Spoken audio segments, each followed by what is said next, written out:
So Joe, we're here at a very sunny and still quite windy and cold Donington Park. First round of the Mini7 Racing Club. How's everything going? Yeah, not too bad. It's been we've done a lot of testing over the winter, so it's been really good. This morning wasn't great for qualifying. I got sort of tripped up by quite a lot of traffic. Somebody spun out in front of me on my quickest lap, so it was a bit of a nightmare. But we'll see how the race goes. And I imagine quite a tricky session all round because the weather, it's been a bit all over the place last few days, but even this morning, rain, sunshine. I imagine quite a hectic session on quite a tricky track. Yeah, it was. It was very slippery. It was borderline. It wasn't really wet enough for wets, but it was definitely damp. So it was tricky on the slicks.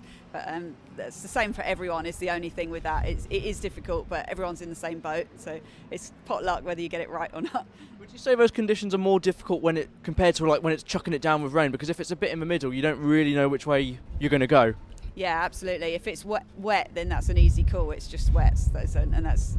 Although the wet conditions are tricky, it's much easier to know what to go with. Whereas, if you're on a damp track on slicks, it's really, really tricky. Yeah, it's typical of the British weather though. But either way, it's great to be back racing. I'm sure you're happy to just be back in the paddock and ready to go for another year.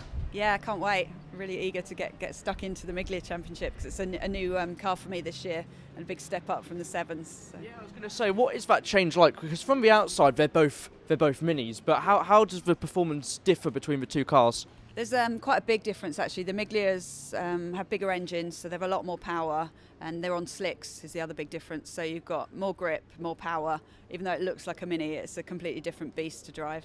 Yeah, and just to finish off, the new livery looks amazing. You must be pleased with that. The purple especially is going to look great with the sun beaming down on it. Yeah, I'm really pleased with it. It's come out really well. It's actually based on one of my dad's old liveries from his hot rods from the early 90s. So yeah, it's nice to have a bit of sort of significance to it, but it looks really cool. Yeah, very much so. Well, best of luck and go have some fun. Thank you.